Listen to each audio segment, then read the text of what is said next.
Hi everyone, I'm Raj Batra. Welcome to the day 7 of our series, English in Your Pocket. My dear students, this series is aimed at helping everyone who is preparing for the competitive exams. I know you have been working hard, but my dear, you need to be a bit more smart. Do you know this? A picture is equal to 1000 words, and a video is equal to such 1000 pictures. If you start watching my videos, I promise you need not join any institution thereafter. So let's start our journey with the noun, and the noun of the day is aficionado. Aficionado. Aficionado का मतलब होता है an avid and informed devotee of bullfighting. Now use of devotees of any sport, activity or art. Aficionado का मतलब होता है प्रशंसक.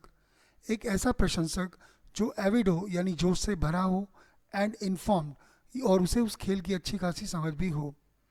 लेकिन आज की डेट में जो एफिशनाडो वर्ड है इसका इस्तेमाल खाली बुल फाइटिंग के प्रशंसकों के लिए ही नहीं हो रहा है, बल्कि किसी भी स्पोर्ट एक्टिविटी या आर्ट के प्रशंसकों के लिए भी हो रहा है.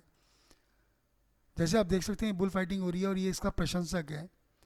और अगर आप किसी जानवर को परेशान करेंगे माय डियर तो आपको परेशान होना ही पड़ेगा.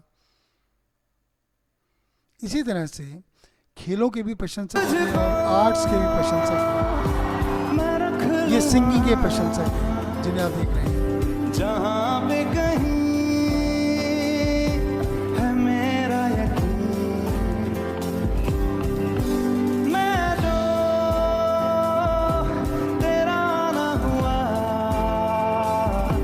किसी का नहीं, किसी का नहीं. ले जाए जाने का, come on, ले जाए मुझे कहाँ.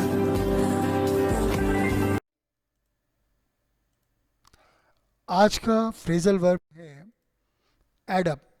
एडअप का मतलब होता है टू सीम रीजनेबल और लाइकली, किसी चीज़ का सही, उचित या जायज़ होना.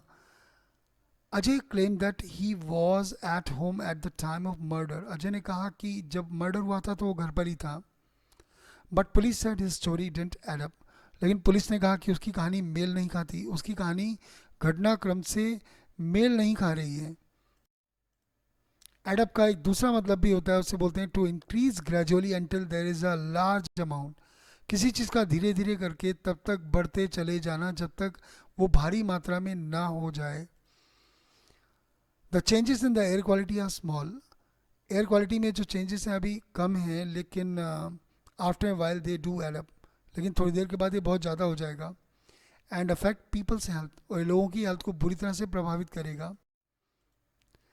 एडअप का एक और मतलब होता है to calculate the total of two or more prices, numbers etcetera. यानी किन्हीं भी दो मूल्यों या किन्हीं भी संख्याओं का जोड़ निकालना.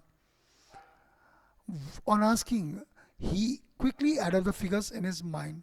पूछने पर उसने तुरंत दोनों संख्याओं का जोड़ अपने दिमाग में निकाल लिया. अब बात करते हैं वर्ड्स ऑफन कंफ्यूज की, और आज के हमारे वर्ड्स हैं advice and advice.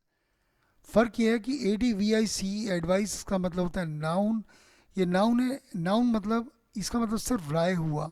Advice means an opinion that someone offers you about what you should do और how you should act in a particular situation. यानी अगर कोई व्यक्ति आपको ये बताए कि किसी परिस्थिति विशेष में आपको कैसे व्यवहार करना है या क्या करना है, इसको बोलते हैं राय. या मैं एक बार फिर बोलूँगा, ओपिनियन राय है इसका मतलब, राय देना नहीं. I need someone to give me some advice. भाई मुझे कोई बंदा चाहिए जो मुझे कुछ सलाह दे सके. आपने नोटिस किया हमने ADVIC जब लिखा है इससे पहले में गिव लगाना पड़ा. तो गिव का मतलब होता है देना, क्योंकि ADVIC का मतलब है सलाह, ना कि सलाह देना. अब बात करते हैं ADVISC. ये वर्ब है और इसका मतलब है सलाह देना. ये वर्ब है, ये एक्शन है. Advice means to give information and suggest types of actions.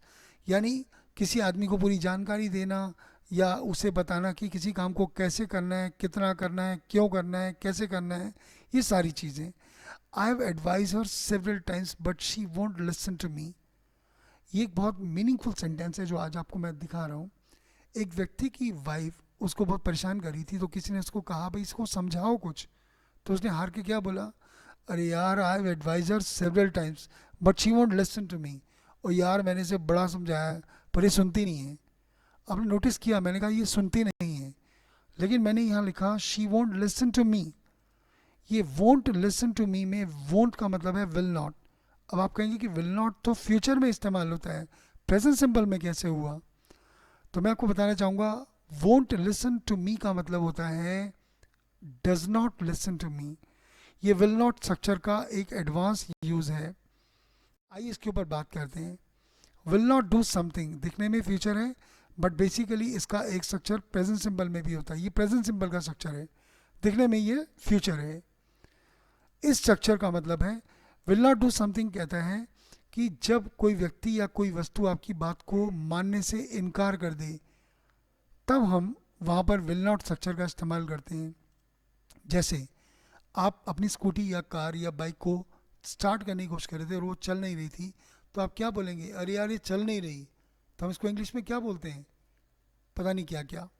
इसे बोलते हैं इट वोंट स्टार्ट, ना कि डज नॉट स्टार्ट.